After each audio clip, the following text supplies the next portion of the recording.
वालेकुम। आज my name is Iffat और आज जो है हम फंडामेंटल्स ऑफ केमिस्ट्री जो यूनिट 1 हमने शुरू किया हुआ उसका हमारा लेक्चर 9 जो है वो हम करेंगे और जो टॉपिक है दैट इज़ एवोगैड्रोस नंबर। हम स्टार्ट करते हैं इसको।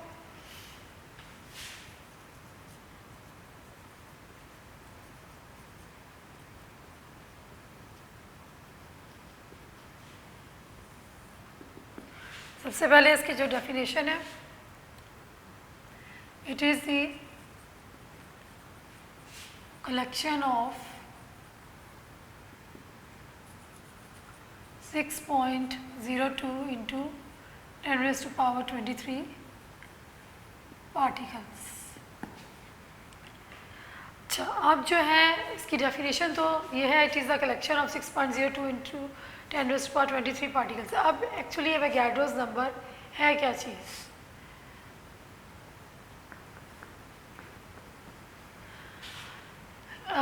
अभी तक जितना हमने पढ़ा है उसमें हम लोग जो बात करते हैं, जब हमने स्टार्ट किया था चैप्टर बेसिक डेफिनेशंस में हमने पढ़ा था कि सब्सटेंस कि pure form of matter is called substance. अब सब्सटेंस जो है ये कैसे एग्जिस्ट कर सकता है, किस तरह से किस फॉर्म में एग्जिस्ट करता है? It can exist as atoms, molecules and formula units।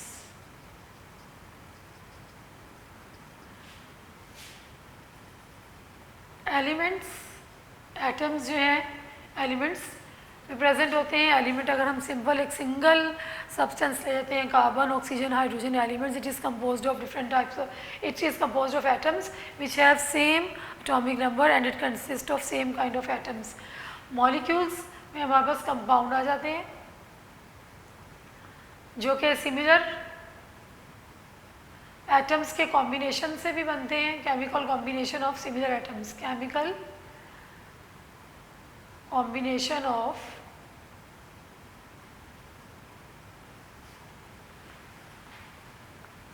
Similar elements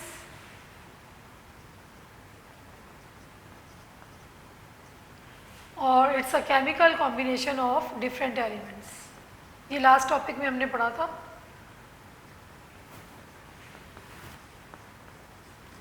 formula unit, this is a term which we use for ionic compounds. Ionic compound they are made up of ions, जैसे कि sodium ion, chloride ions, और ये मिलकर क्या बनाते हैं? Sodium chloride. अब जब हमें किसी भी सब्सटेंस जो है उसमें कितने नंबर ऑफ एटम्स प्रेजेंट हैं, ये कितने उसमें मॉलिक्यूल्स प्रेजेंट हैं, ये कितने फार्मूला यूनिट्स प्रेजेंट हैं, इसको हम कैसे काउंट कर सकते हैं? इसको डिटरमिन करने के लिए, इसकी काउंटिंग करने के लिए हमें क्या चीज़ चाहिए? एक्चुअली फॉर एग्जांपल अगर आप ये हमारे पास डिश है, इसमें हमने कार्बन ले लिया और ये एक ग्लास ऑफ है, इसमें बीकर है, इसमें हमने वाटर ले लिया और ये समझे ये डिश में हमने सोडियम क्लोराइड ले लिया। हमारे पास एलिमेंट भी आ गया, मॉलिक्यूल भी आ गया और आयनिक कंपाउंड भी आ गया। अब इस डिश में कितने कार्बन के एटम्स होंगे? जो हमने कार्बन इसमें लिया है उसमें कितने एटम्स होंगे? इस ग्लास वाटर में कितने वाटर के मॉलिक्यूल्स होंगे? या इस डिश में कितने सोडियम क्लोराइड के फार्मूला यूनिट्स होंगे? How can we count them? It's not easy in the chemistry to count these number of atoms के इसमें कार्बन में कितने एटम्स हैं। It's very difficult for the scientist to count all these atoms और molecules और formula units. इसके लिए क्या, एवोगैड्रो वॉज अ साइंटिस्ट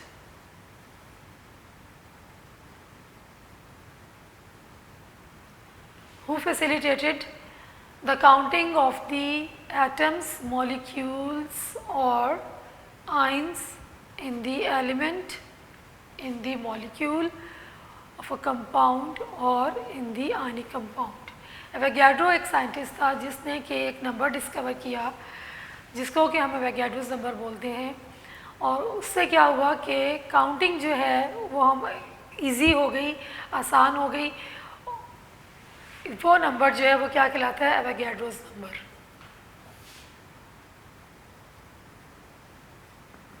और इसकी वैल्यू जो है वो that is equal to 6.02 into 10⁻23।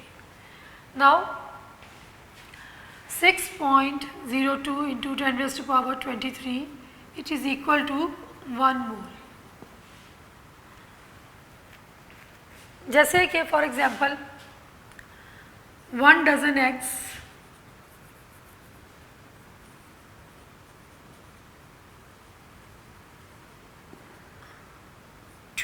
Eggs के इक्वल होते हैं। अगर हमें बाज़ार से एक दर्जन हमें 12 एग्स लाने हैं तो हम जो टर्म यूज़ करते हैं we use the term 1 dozen eggs. 1 dozen से आपको समझ आ जाती है कि क्या चीज़ चाहिए। काउंटिंग में हमें 12 चाहिए। अगर आपको 1 डजन पेंसिल्स चाहिए तो आपके पास कितनी पेंसिल्स आएंगी, 12। अगर 2 डजन आपको चाहिए तो कितनी आएंगी, 24। 2 को हम 12 से मल्टीप्लाई कर देंगे, 24 आएंगे। केमिस्ट्री में जो हम टर्म यूज़ करते हैं दैट इज़ एवोगैड्रोस नंबर, जिसकी वैल्यू क्या है 6.02 into 10⁻23 which is equal to 1 mole. क्या मतलब इसका कि अब ये जो कंटेनर है इसमें जो कार्बन है इसके कितने एटम्स प्रेजेंट है, 6.02 into 10⁻23 which is equal to 1 mole. कि इसमें जितने भी एटम्स प्रेजेंट हैं कार्बन के कितने एटम्स होंगे, 6.02 into 10⁻23 and it is equal to 1 mole. यानी कि हम ये कहेंगे कि इस कंटेनर में कितनी कार्बन प्रेजेंट है, कार्बन के 1 मोल है और 1 मोल में कितने नंबर ऑफ एटम्स होते हैं, 6.02 इंटू 10⁻23। सिमिलरली इस बीकर में वाटर के कितने मॉलिक्यूल्स ऑफ वाटर होंगे, this is equal to 1 mole and 1 mole is equal to 6.02 into 10⁻23 molecules.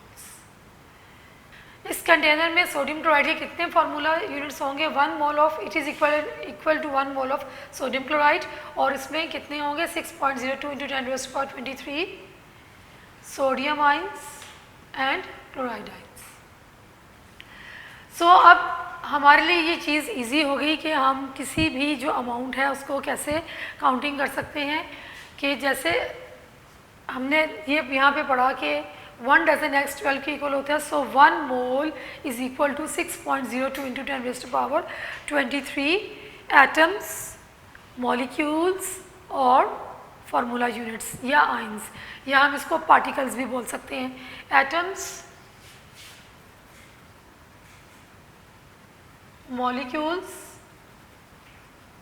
और फार्मूला यूनिट्स और आइंस, इनको हम पार्टिकल्स भी कह सकते हैं। किसी भी सब्सटेंस में कितने नंबर ऑफ पार्टिकल्स होते हैं, it is equal to 1 mole and 1 mole is equal to 6.02 into 10⁻23 number of atoms, ions और मॉलिक्यूल्स। सो डेफिनेशन क्या हुई एवोगैड्रोस नंबर की, it is the collection of 6.02 into 10⁻23 particles.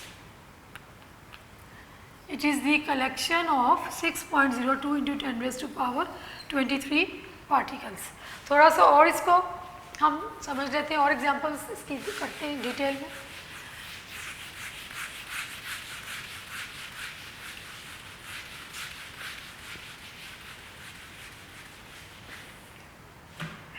अच्छा, Avogadro's number जो है इसको डिनोट किससे करते हैं, इसके लिए हम कैपिटल एन और इसकी बेस पे हम कैपिटल ए, ये सिंबल यूज़ होता है for the denotation of Avogadro's number.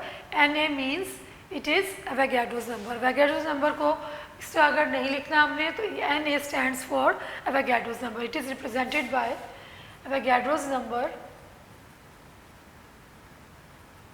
Is represented by, और इसकी वैल्यू किसके इक्वल होती है 6.02 इंटू 10⁻23 नंबर ऑफ पार्टिकल्स में एटम्स, मॉलिक्यूल्स, आइंस सब आ जाएंगे and it is equal to 1 mole of any substance, जो भी हम लेंगे। फॉर एग्जाम्पल अब हम लेते हैं carbon. 1 mole of carbon is equal to 6.02 into 10⁻23। Similarly 1 mole of carbon atoms, 1 mole of water molecules is equal to 6.02 into 10⁻23 molecules.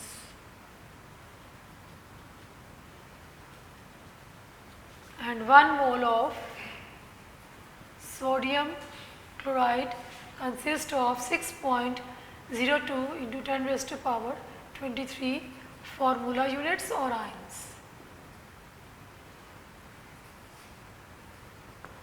Similarly, 1 mole of oxygen is equal to 6.02 into 10⁻23 atoms.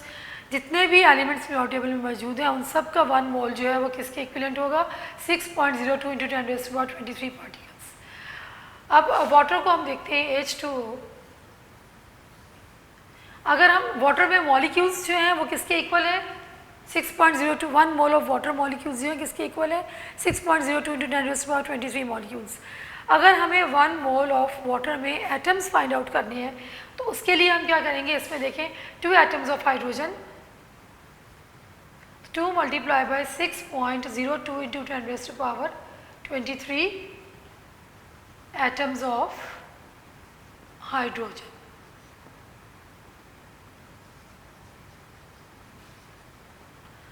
One mole of water consists of number of atoms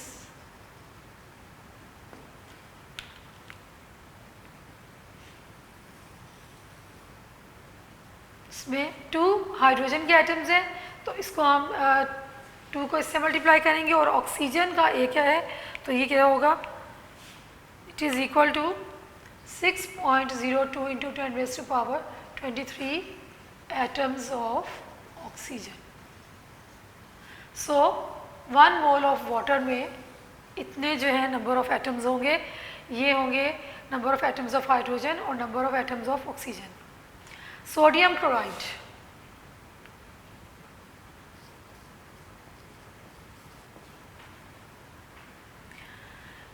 इसमें कितने formula units होंगे, इसके 1 मोल में 1 mole of consists of number of sodium ions is equal to 6.02 into 10⁻23 और consists of number of chloride ions is equal to 6.02 into 10⁻23। Total number of ions इनको हम plus करेंगे 12.04 I think so ये आता है।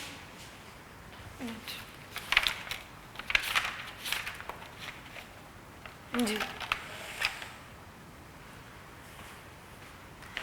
12.04 into 10⁻23 ions. Total number of ions जो होंगे sodium chloride का में 1 मोल, सोडियम क्लोराइड के 1 मोल में टोटल नंबर ऑफ आइंस जो हैं वो कितने होंगे 12.04। और ये कैसे आएगा, क्योंकि इसमें कितने, एक सोडियम आयन है एक क्लोराइड आयन है। एक सोडियम आयन जो है वो किसके इक्वल है, Avogadro's number 6.02 into 10⁻23। Similarly 1 mole of chloride ions किसके इक्वल है 6.02 इंटू 10⁻23। तो जब हम इसको प्लस करेंगे तो ये किसके इक्वल हो जाएगा 12.04 इंटू 10⁻23। तो 1 मोल ऑफ सोडियम क्लोराइड में कितने आयंस होंगे, जितने सोडियम के आयंस हैं और जितने क्लोराइड आयंस हैं उनको प्लस करेंगे तो वो इसके इक्वल आ जाएगा। सो एवोगैड्रोस नंबर क्या है, Avogadro's number it is the collection of 6.02 into 10⁻23 number of particles. Particles can be atoms, can be molecules, can be ions or formula units. Why we use this number?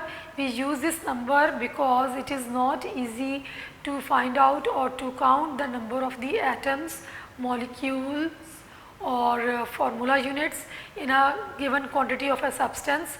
So Avogadro was the scientist who us that he discovered this number 6.02 into 10 raised to the power 23 particles. According to him, every substance it contains 1 mole of every substance contains 6.02 into 10 raised to the power 23 particles. It means that 6.02 into 10 raised to the power 23 particles, it is equivalent to 1 mole. It is represented by capital N और उसकी base पे capital A आएगा. इसकी example बिल्कुल ऐसे है जैसे कि हम कहते हैं कि 1 डज़न एग्स जो हैं वो 12 के इक्वल हैं, या 1 डज़न पेंसिल्स या 1 डज़न बैग्स जो हैं वो 12 के इक्वल हैं. सिमिलरली 1 मोल किसी भी चीज़ का जो होगा वो किसके इक्वल होगा, 6.02 into 10 raised to the power 23 particles का. अच्छा, अब पेपर में नॉर्मली इसकी डेफिनेशन आती है एवोगाड्रोस नंबर की. उसमें आपने सिंपल इसकी ये डेफिनेशन लिखनी है. It is the collection of 6.02 into 10 raised to the power 23 particles and it is equal to 1 mole of a substance. Substance में आ जाएंगे एटम्स, मॉलिक्यूल्स और फार्मूला यूनिट्स. उसके बाद आप लिखेंगे it is represented by Na और फिर एग्जांपल दे दें आप. 1 mole of carbon atom it is equal to 6.02 into 10 raised to the power 23 atoms, और ये आप साथ एग्जांपल्स देंगे. लॉन्ग में आएगा तो फिर आपने ये वाली चीज़ जो है इसको भी एक्सप्लेन करेंगे, लेकिन अमूमन ये शॉर्ट में आता है. Now next topic which is related to this topic, that is mole. It is defined as the amount of a substance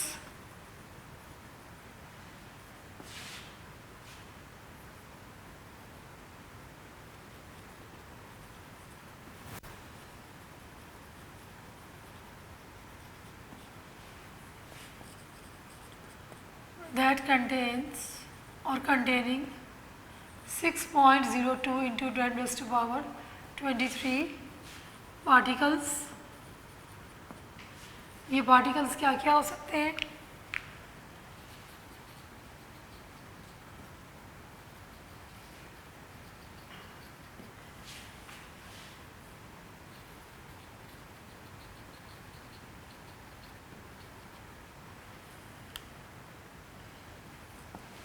It is the amount of a substance that contains or containing 6.02 into 10 raised to power 23 particles. Particles में क्या हो सकता है? It can be atom, it can be molecule, it can be formula units. तो उसको हम क्या कहते हैं? मोल.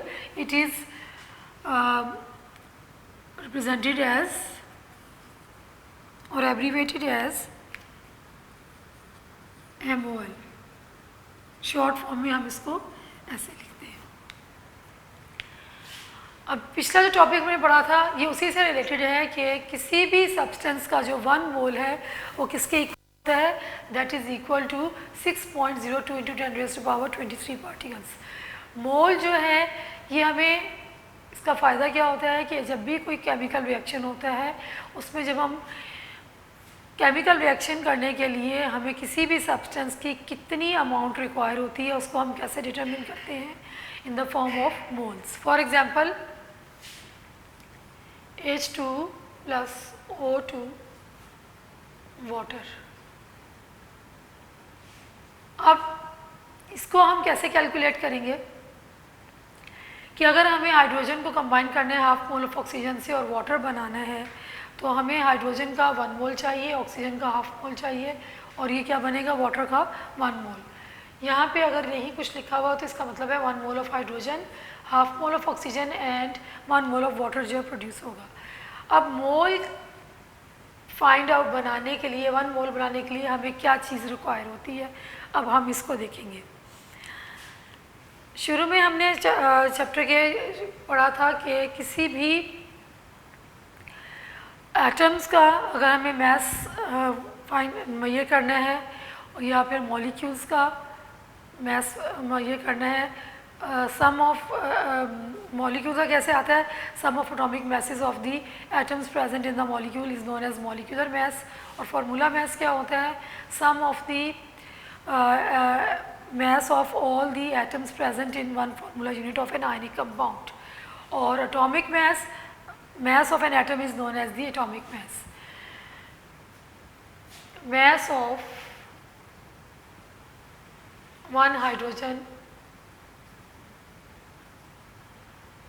एटम, अगर हम इसको वैसे मेजर करते हैं किसमें, एटॉमिक मास यूनिट में, और अगर हम इसको ग्राम्स में मेजर करते हैं, जो कि हम पहले पढ़ चुके हैं ग्राम एटॉमिक मास, पिछला जो टॉपिक था कि अगर mass of an atom it is expressed in gram then it is known as gram atomic mass. तो ये किसके इक्वल हो जाएगा, 1 ग्राम के, and this 1 gram it is equal to 1 mole of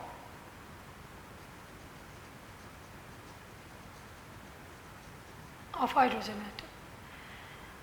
अब जब हमने मास को ग्राम में एक्सप्रेस कर दिया तो कौन सी टर्म यूज होती है, this is known as molar mass.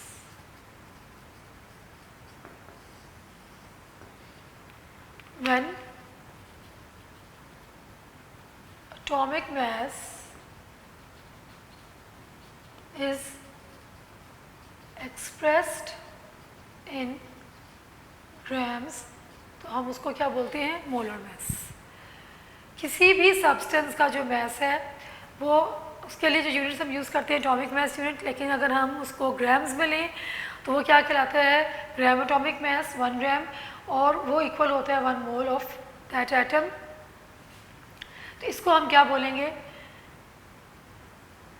Molar mass. क्या इसको बोलेंगे, molar mass. Then similarly mass of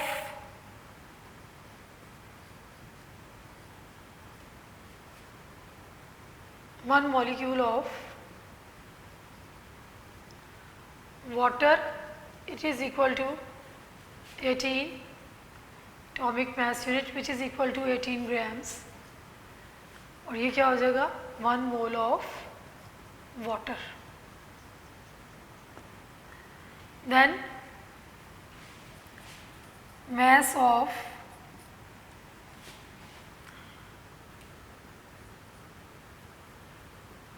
one formula unit of sodium chloride it is equal to 58.5 AMU which is equal to 58.5 grams, और ये क्या हो जाएगा, 1 mole of sodium chloride. Similarly mass of sulfuric acid which is equivalent to 98 AMU, and जब हम इसको grams में करेंगे it is equal to 98 grams, और ये किसके इक्वल हो जाएगा, 1 मोल ऑफ। सो मोल जो है किसी भी चीज़ का जो 1 मोल जो है वो किसके इक्वल होता है, वो उसके लिए हम क्या लेते हैं, ये जो मोल जो है दैट कंटेन्स किसी भी सब्सटेंस का जो 1 मोल है that is equal to 6.02 × 10⁻23 particles. और मोल जो है ये हम यूज़ करते हैं केमिकल कैलकुलेशंस में, और केमिकल कैलकुलेशंस में मोल जो है उसका क्या मतलब होगा कि किसी भी सब्सटेंस का जो मास होगा ग्राम्स में that is known as molar mass. कौन सी टर्म यहाँ पे हमने यूज़ की है, molar mass.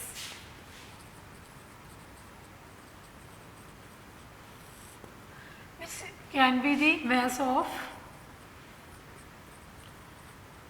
atoms, mass of molecules, mass of formula units। जब हम इनको एक्सप्रेस करेंगे, expressed in grams then it is called molar mass. इसको हम क्या बोलते हैं, मोलर मास। एटम्स का मास के मॉलिक्यूल्स का मास या फार्मूला यूनिट्स के मास को जब हम ग्राम्स में एक्सप्रेस करते हैं, ग्राम में कैलकुलेट करते हैं तो उसका मोलर मास कहलाता है। तो जब भी हमें लैब में एक्सपेरिमेंट में या कुछ भी बनाना होता है या कुछ सोल्यूशंस बनाने हैं तो हम क्या चीज़ यूज़ करते हैं, टर्म 1 मोलर मास।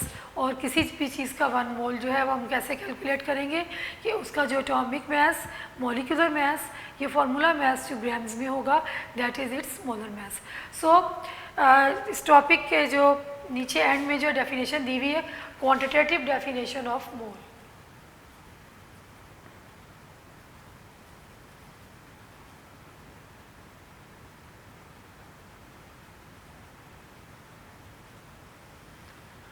और जब हम इसका मैस को कंसीडर करेंगे तो वो यही आ जाएगा, when the mass of atoms या मॉलिक्यूल्स और formula unit it is expressed in gram then it is known as mole और it is known as molar mass. वो मोलर मैस भी होता है और क्वांटिटेटिव डेफिनेशन भी यही होगी कि मैस ऑफ एटम या मैस ऑफ मॉलिक्यूल्स या formula mass that is expressed in gram that is known as the mole of a particular substance that can be an atom, that can be a molecule, that can be a formula unit. So mole जो है it plays a very important role in establishing the relationship between the mass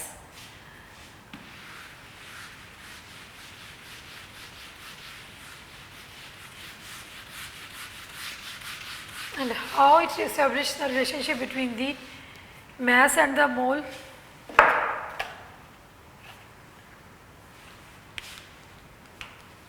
Relationship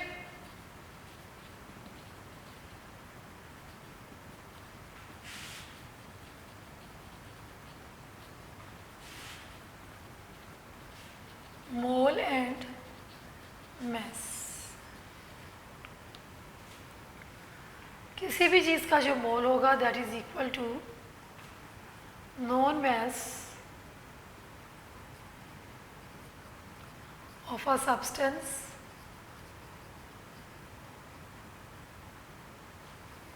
divided by molar mass of a substance. ये relationship, ये equation show करती है relationship between the mole and the mass. किसी भी substance का अगर हमने 1 मोल find out करना है तो वो क्या होगा कि non mass of that substance divided bye it's molar mass. Molar mass अभी मैंने आपको बताया कैसे फाइंड आउट करते हैं कि मोलर किसी, अगर वो एटॉमिक मैस होगा किसी भी एलिमेंट का तो वो किसके उसको हम जब ग्राम्स में करेंगे तो वो किसके इक्वल हो जाएगा, मोलर मैस के। एटॉमिक मैस ग्राम्स में जो होगा that is molar mass. Similarly molecular mass को ग्राम्स में एक्सप्रेस करेंगे तो वो भी मोलर मैस कहलाएगा। और फार्मूला यूनिट्स के मैस को मैस ऑफ फार्मूला यूनिट्स और आयंस जो कि ग्राम्स में एक्सप्रेस होगा वो भी क्या कहलाएगा, molar mass. So this is the relationship between mole and mass. If we want to find the mass of a substance तो उसके लिए हम इसी इक्वेशन को मॉडिफाई कर लेंगे। mass of a substance is equal to mole multiplied by molar mass.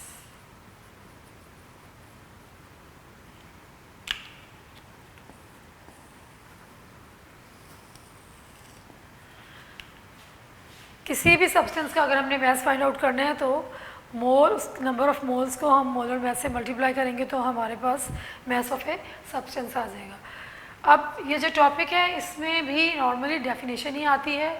अगर आपको डेफिनेशन आती है तो आप ये लिखेंगे the amount of a substance that contains या कंटेनिंग 6.02 into 10⁻23 पार्टिकल्स ब्रैकेट में एटम्स मॉलिक्यूल्स और formula units is called mole.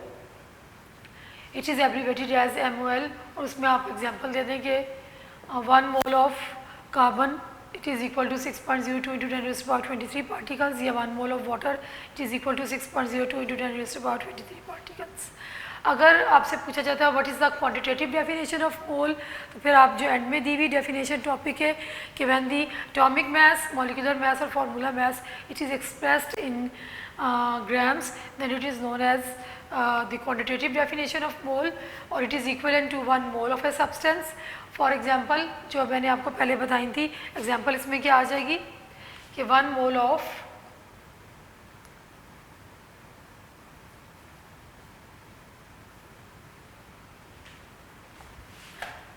atomic mass of carbon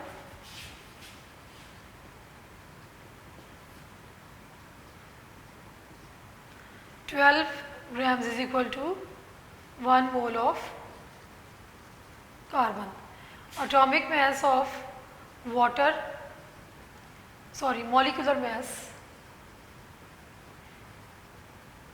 water is 18 grams, it is equal to 1 mole of water. Similarly sodium chloride की example दी हुई है, sulphuric acid की दी हुई है। ये examples अगर क्वांटिटेटिव डेफिनेशन आती है तो आपने जो नीचे दी हुई है या यहाँ जो मैंने ये बताई इसके साथ ये एग्जांपल्स आ जाएंगी और साथ ही आ जाएगा। And what is molar mass? Molar mass भी क्या होगा? मोलर मास किसको कहते हैं कि जब एटॉमिक मास या मॉलिक्यूलर मास या फार्मूला मास को हम ग्राम्स में एक्सप्रेस करते हैं तो that is called molar mass. और ये एक क्वेश्चन आता है शॉर्ट में कि what is the relationship between mole and mass. तो you have to write this equation कि the relationship between the mole and mass is given by the following equation. Mole is equal to known mass of a substance divided by molar mass of a substance, और mass of a substance is equal to mole into molar mass. अब जो next page पे इस पे calculations हैं वो उसमें क्या डिस्कस करना है और क्या चीज़ इम्पोर्टेंट है अब हम वो कर लेते हैं। जो टॉपिक है जो कि रिटन में आएगा आपको, यानी कि डेफिनेशन में आपने डेफिनेशन लिखनी है और साथ एग्जांपल, और लॉन्ग में आएगा तो नोट्स आप देखिए उसमें हेडिंग्स के साथ दिया हुआ है। पहले मोल की डेफिनेशन है, उसके बाद उसकी एक्सप्लेनेशन और फिर मोल और मास का रिलेशनशिप है। सेम इसी तरीके से जो पैराग्राफ्स हैं इनको आपने हेडिंग्स के साथ कर लेना। नोट्स में जो क्वेश्चन है, ये एक्सरसाइज में भी क्वेश्चन है, लॉन्ग क्वेश्चन जो लास्ट वाला है वो दिया हुआ है, वो आपने उसको वहाँ से देख लें कि पहले डेफिनेशन आएगी, उसके बाद के जो मैसेज हैं सब्सटेंस के उसको एक्सप्रेस किया जाता है एटॉमिक मास में, मॉलिक्यूलर मास में, फार्मूला मास को में, और जब हम इसको एक्सप्रेस करते हैं ग्राम्स में तो वो क्या कहलाता है? Molar mass. और उसके बाद आपने इसकी एग्जांपल लिख देनी है और क्वांटिटेटिव डेफिनेशन देनी है। नेक्स्ट जो पेज है इस पर अमूमन बच्चे कंफ्यूज रहते हैं कि इसमें क्या याद करना है। इसमें याद करने की चीज़ नहीं है, इसमें सिर्फ केमिकल कैलकुलेशंस हैं जिसमें 2 रिलेशनशिप डिस्कस किए हुए हैं, mole mass relationship and mole particle relationship. 2 हैं इसमें मोल, ये मोल मास अभी हमने पढ़ लिया, फिर दोबारा कर लेते हैं इसको। मोल मास रिलेशनशिप,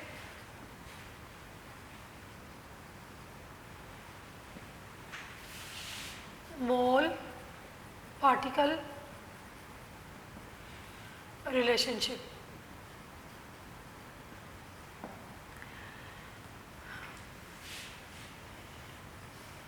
मोल मास रिलेशनशिप, इसमें फार्मूला आपने याद रखना है कि किस तरह से क्या रिलेशनशिप होता है number of moles of a substance. अगर हमें फाइंड आउट करने हैं तो इसके लिए क्या फार्मूला होगा? नॉन मास। नॉन मास का मतलब है जो मास हमें गिवन होता है। कोई भी न्यूमेरिकल या कोई कैलकुलेशंस है या कोई सोल्यूशन बनाना है, कितना बनाना है, जो मास दिया हुआ होता है that is known as known mass of a substance, वो हमें मालूम होता है, बताया जाता है। और मोलर मास हम कैसे फाइंड आउट करते हैं? Molar mass of a substance, molar mass क्या होता है? अगर तो वो एटम है तो वो उसका एटॉमिक मास होगा, अगर वो मॉलिक्यूल है तो तमाम एटम्स के एटॉमिक मासेस को हम प्लस करेंगे तो मोलर मास आ जाएगा, और अगर वो आयनिक कंपाउंड है तो तमाम जो फार्मूला यूनिट्स के मास को हम प्लस करेंगे तो वो उसका मोलर मास आ जाएगा। जब हम गिवन मास को मोलर मास से डिवाइड करते हैं तो नंबर ऑफ मोल्स जो है वो कैलकुलेट हो जाते हैं। और अगर हमें मास फाइंड आउट करना हो, मास ऑफ ए सब्सटेंस, तो इसको मॉडिफाई कर लेंगे हम इक्वेशन को, that is number of moles multiply by molar mass.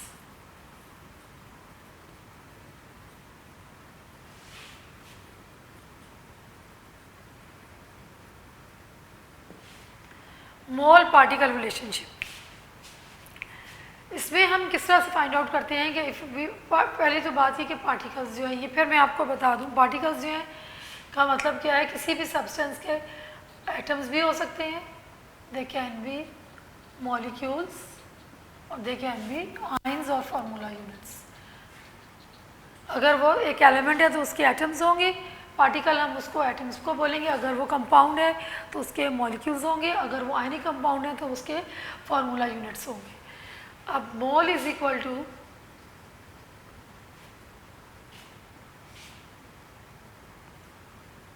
number of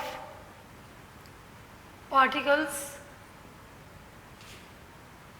of a substance divided by Avogadro's number।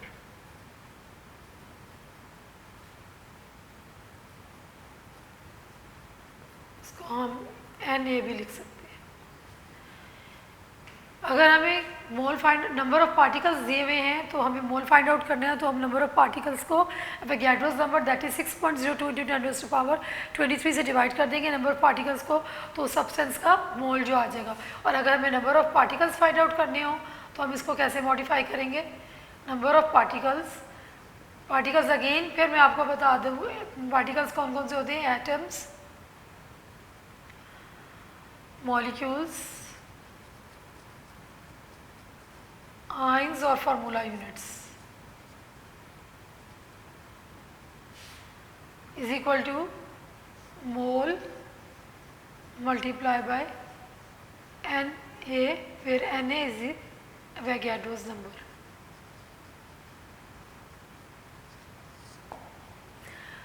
सो ये जो दो पेजेस हैं इन पे सिर्फ कैलकुलेशंस हैं, केमिकल कैलकुलेशंस, यानी कि ये दो फार्मूलाज आपने याद रखने हैं। नंबर ऑफ मोल किसके इक्वल होता है, non mass of a substance over molar mass, और पार्टिकल्स फाइंड आउट करने के लिए number of particles mole multiply bye Avogadro's number, या फिर मोल फाइंड आउट करने हो अगर हमें नंबर ऑफ पार्टिकल्स दिए हों तो नंबर ऑफ पार्टिकल्स को हम एवोगैड्रोस नंबर से डिवाइड करते हैं तो हमारे पास क्या आ जाते हैं, नंबर ऑफ पार्टिकल्स। अगर number of atoms find out करने हैं तो ये इसकी जगह आप नंबर ऑफ एटम्स लिख लेंगे, अगर number of molecules find out करने हैं तो पार्टिकल की जगह हम मॉलिक्यूल लिख लेंगे, अगर number of formula units find या आयंस फाइंड आउट करने हैं तो पार्टिकल्स की जगह आयंस जो है वो आ जाएंगे। इस दो पेजेस में पेज नंबर 20 एंड 21 इसमें कोई याद करने की नहीं चीज़, सिर्फ ये दो फार्मूलाज आपने अच्छे तरीके से दिमाग में बिठाने हैं कि आपको ये they are related to the calculations. अगर न्यूमेरिकल्स आए तो आपने उसे करना है। वैसे अमूमन केमिस्ट्री के में न्यूमेरिकल्स जो हैं पेपर में बहुत कम आते हैं, जैसे फिज़िक्स में तो वो कंपल्सरी पार्ट होता है कि इसमें ऐसा नहीं होता, शॉर्ट में आ जाए कोई तो आप उसको कैसे करते हैं, और वो भी सिंपल होते हैं, बहुत ज़्यादा मुश्किल नहीं होते। अच्छा, अब ये जो टेस्ट योर सेल्फ है 1.6 इसको हम देख लेते हैं, डिस्कस कर लेते हैं।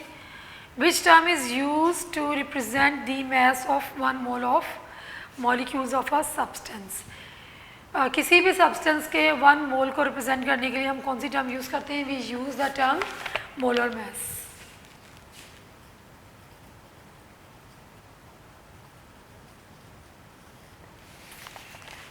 Question number 2. How many atoms are present in 1 gram atomic mass of a substance? 1 gram atomic mass of a substance में कितने एटम्स प्रेजेंट होंगे? 1 ग्राम एटॉमिक मास जो है किसी भी चीज़ का that is equal to the 1 mole, और वो किसके इक्वल होता है, 1 mole is equal to 6.02 into 10⁻23 atoms. इतने एटम्स उसमें प्रेजेंट होंगे। Number 3, explain the relationship between the mass and a mole of a substance. ये अभी हमने किया है कि मोल और मास के दरमियान क्या रिलेशनशिप है, number of moles is equal to this, और mass of a substance is equal to moles into molar mass of a substance. Then find out the mass of 3 moles of oxygen atoms.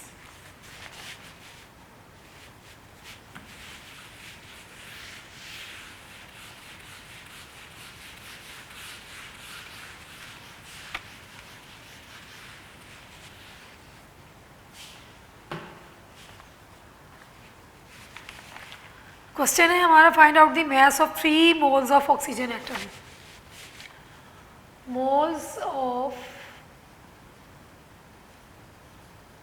Oxygen atoms 3 दिए हुए, हमने क्या find out करना है, mass. अब molar mass of oxygen is equal to 16 grams. Formula ये देखिए, हमने मास फाइंड आउट करना है, ये वाला फार्मूला हम लगाएंगे, मास ऑफ ऑक्सीजन एटम्स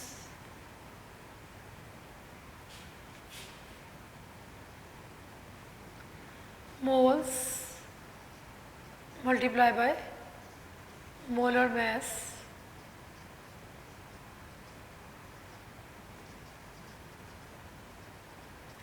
मोल्स हमारे पास 3 है और मोलर मास 16 है, 16 3 ज़ार 48 ग्राम्स।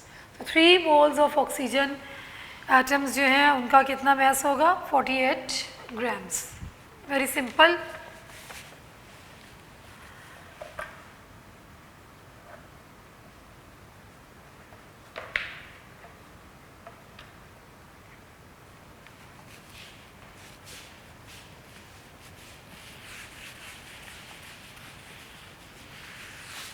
नेक्स्ट जो है न्यूमेरिकल या उसका पार्ट जो है टेस्ट योर सेल्फ का, that is how many molecules of water are present in half mole of water.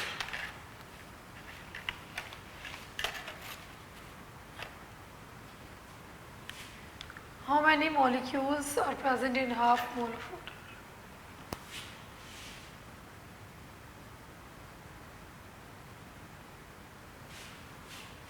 Molecules of water जो है हमने फाइंड आउट करने हैं, number of molecules of water ये फाइंड आउट करने हैं, और mole of water half mole दिया हुआ है हमें। फॉर्मूला हमारे पास क्या है, number of molecules is equal to moles multiply by Avogadro's number. तो मोल्स जो हैं वो कितनी है 0.5, और इसको आप मल्टीप्लाई कर देंगे एवोगैड्रोस नंबर ऑफ पार्टिकल से, तो आंसर जो है हमारा आ जाएगा 3.01 इंटू 10⁻23 मॉलिक्यूल्स।